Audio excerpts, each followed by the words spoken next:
بسم اللہ الرحمن الرحیم الحمدللہ رب العالمین الصلاۃ والسلام علیکہ سید الانبیاء خاتم المرسلین۔ میرے محترم بھائیوں، بہنوں اور ناظرین کرام، السلام علیکم ورحمۃ اللہ وبرکاتہ۔ لاکھوں کروڑوں درود و سلام ہو ہمارے آقا مولا حضرت محمد مصطفیٰ صلی اللہ علیہ وآلہ وسلم پر، جنہوں نے ہمیں ایمان، ہدایت اور اللہ تعالیٰ کی محبت کا راستہ دکھایا۔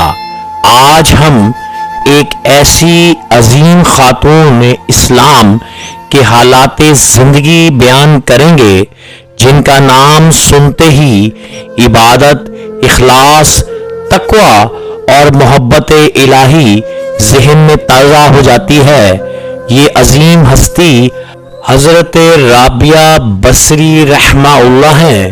حضرت رابعہ بصری رحمہ اللہ کی پیدائش 8ویں صدی عیسوی میں عراق کے مشہور شہر بصرہ میں ہوئی۔ بصرہ اس دور میں علم، فقہ، زاہد اور عبادات کا مرکز تھا۔ آپ کے والد نہایت پرہیزگار اور اللہ سے ڈرنے والے انسان تھے۔ اگرچہ ان کے پاس دنیاوی دولت نہیں تھی، لیکن ایمان، قناعت اور اللہ پر کامل بھروسہ ان کا سرمایہ تھا۔ روایات میں آتا ہے کہ آپ اپنے والدین کی چوتھی بیٹی تھیں۔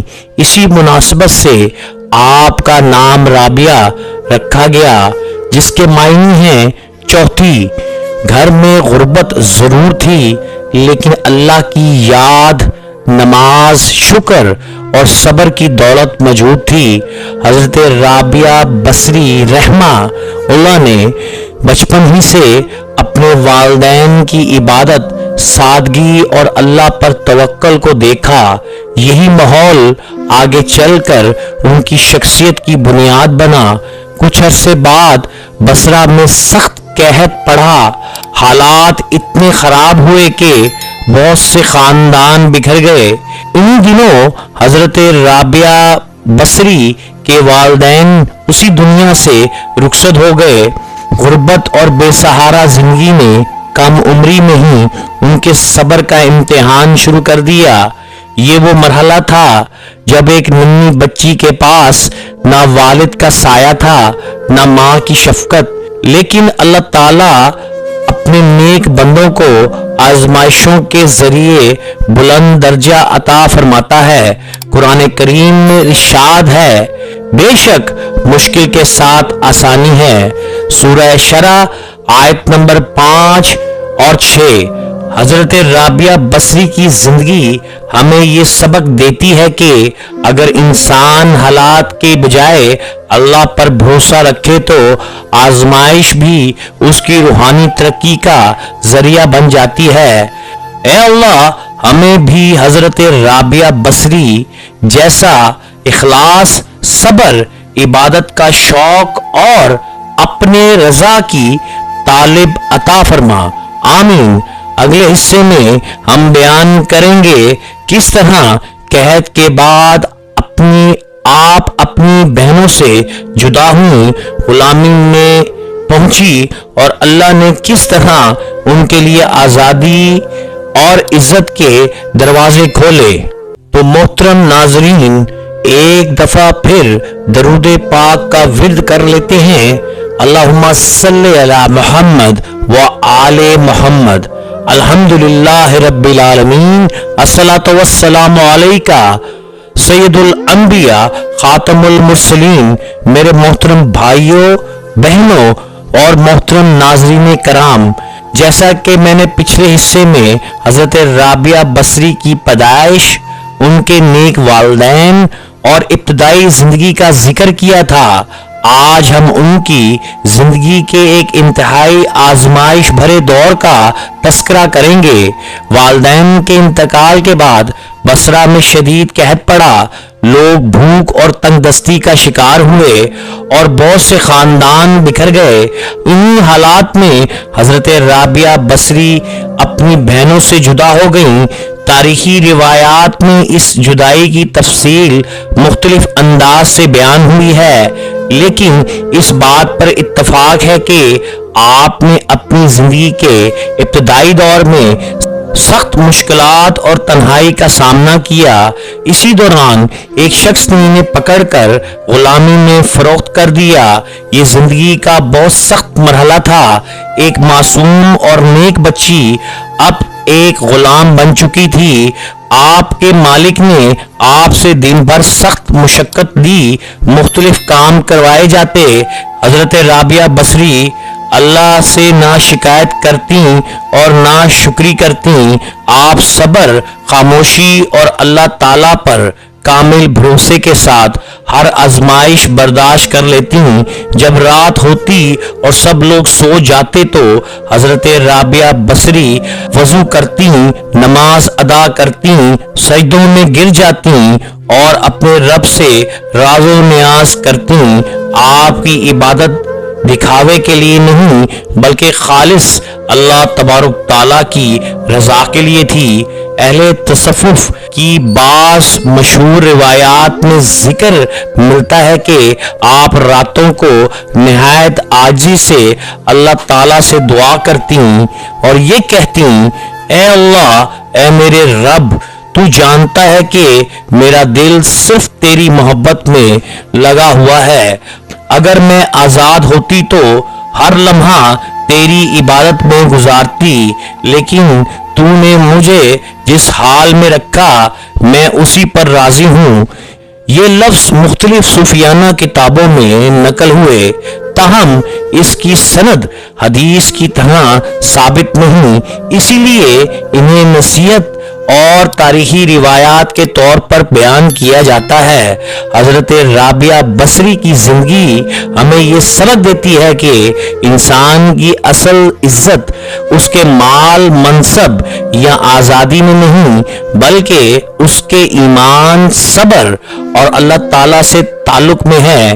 قرآن مجید میں اللہ تعالیٰ فرماتے ہیں، اور جو اللہ سے ڈرتا ہے اللہ اس کے لیے نکالنے کا راستہ بنا دیتا ہے اور اسے وہاں سے رزق دیتا ہے جہاں سے اسے گمان بھی نہیں ہوتا۔ سورۃ الطلاق آیت نمبر 2 اور 3۔ یہی وعدہ حضرت رابعہ بصری کی زندگی میں بھی جلوہ گر ہوا۔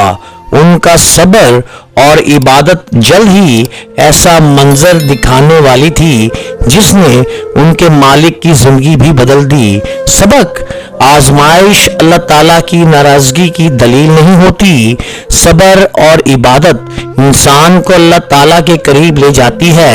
اخلاص کے ساتھ کی گئی عبادت کبھی ضائع نہیں ہوتی۔ اللہ تعالیٰ اپنے نیک بندوں کے لیے ناممکن راستے بھی آسان کر دیتا ہے۔ اگلے حصے میں ہم بیان کریں گے کس طرح حضرت رابعہ بصری اللہ کی رات کی عبادت نے ان کے مالک کے دل کو بدل دیا اور پھر انہیں غلامی سے آزاد کیا۔ تو اگلا حصہ شروع کرتے ہیں۔ اس سے پہلے پیارے دوستو درود پاک کا ورد کر لیتے ہیں۔ اللہم صلی علی محمد و آل محمد۔ الحمدللہ رب العالمین، الصلاۃ والسلام علیکہ سید الانبیاء خاتم المرسلین۔ میرے محترم بھائیوں، بہنوں اور ناظرین، السلام علیکم۔ گزشتہ حصے میں ہم نے حضرت رابعہ بصری کی غلامی، صبر اور راتوں کی عبادت کا ذکر کیا۔ آج ہم ان کی زندگی کے اس موڑ کا تذکرہ کریں گے جس نے ان کی تقدیر بدل دی۔ حضرت رابعہ بصری دن بھر مالک کی خدمت کرتی، لیکن رات ڈھلتے ہی ان کا دل صرف اپنے رب کی طرف متوجہ ہو جاتا۔ جب لوگ سو جاتے تو آپ وضو کرتی، نماز ادا کرتی، طویل قیام کرتی، رکوع اور سجدوں میں گر گر کر دعا کرتی، آنسو بہتے اور اپنے رب سے راز و نیاز کرتی۔ صوفیانہ اور تاریخی روایات میں بیان کیا جاتا ہے کہ ایک رات ان کے مالک کی آنکھ کھل گئی۔ انہوں نے دیکھا کہ حضرت رابعہ بصری عبادت میں مصروف ہیں۔ بعض روایات میں یہ بھی مرکوز ہے کہ اس نے آپ کے گرد ایک نورانی کیفیت دیکھی اور آپ کی عاجزانہ دعائیں سنی۔ ان روایات کی تفصیلات مختلف کتابوں میں مختلف انداز سے آئی ہیں، اس لیے انہیں تاریخی روایات کے طور پر بیان کیا جاتا ہے، نہ کہ قطعی ثابت حدیث کے طور پر۔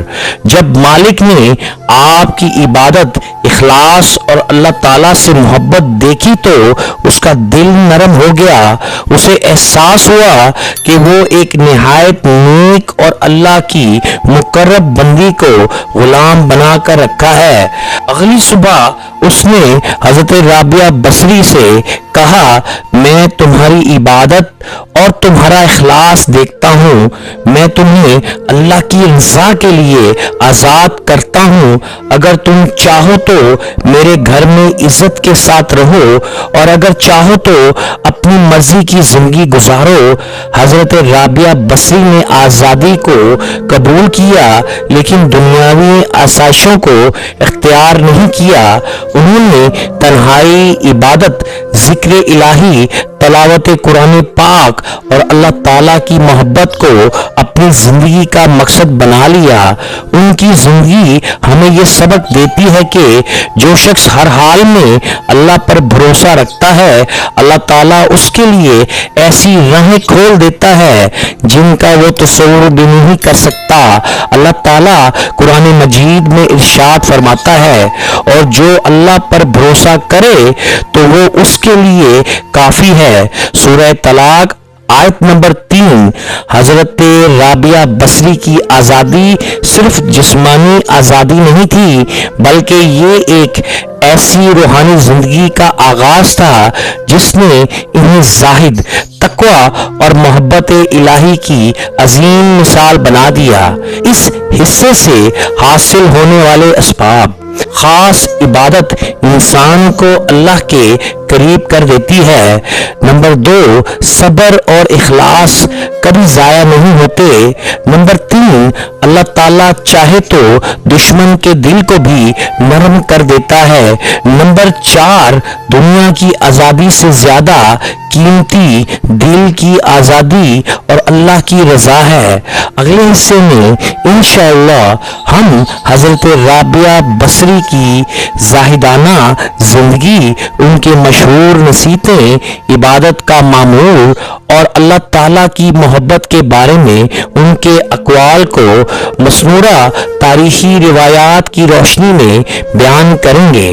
تو میرے بھائیوں اور ایمان والی بہنوں، حصہ شروع کرنے سے پہلے ایک دفعہ پھر درود پاک کا ورد کر لیتے ہیں۔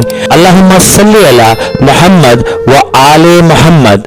الحمدللہ رب العالمین، الصلاۃ والسلام علیکہ سید الانبیاء خاتم المرسلین۔ میرے محترم بھائیوں اور ایمان والی بہنوں، گزشتہ حصے میں ہم نے بیان کیا کہ کس طرح حضرت رابعہ بصری غلامی سے آزاد ہوئیں۔ اب ان کی زندگی کا وہ دور شروع ہوتا ہے جس نے انہیں اسلامی تاریخ میں زاہد، عابد اور محبت الہی کی ایک نمایاں شخصیت بنا دیا۔ آزادی کے بعد حضرت رابعہ بصری دنیا کی آسائشوں اور شہرت کو اپنا مقدر نہیں بنایا۔ انہوں نے ایک سادہ زندگی اختیار کی۔ ان کے گھر میں دنیاوی سامان بہت کم تھا، مگر ان کا دل اللہ کی محبت سے مسرور تھا۔ ان کا ایک حصہ تلاوت قرآن پاک، ذکر الہی اور لوگوں کی خیر خواہی میں گزارتا، جبکہ رات کا بڑا حصہ نماز تہجد، دعا اور استغفار میں گزرتا۔ ان کی عبادت کا مقصد لوگوں کی تعریف نہیں بلکہ صرف اللہ کی رضا تھی۔ قرآن مجید میں اللہ تعالیٰ فرماتا ہے، اور رات کے کچھ حصے میں تہجد پڑھا کرو، یہ تمہارے لیے اضافی عبادت ہے۔ سورہ اسراء آیت نمبر 79 حضرت رابعہ بصری اس آیت کے تقاضے کے مطابق راتوں کو طویل قیام کرتی، جب لوگ آرام کر رہے ہوتے تو وہ اپنے رب کے حضور کھڑی ہوتی، آنسو بہاتی، مغفرت رضا کی دعا کرتی۔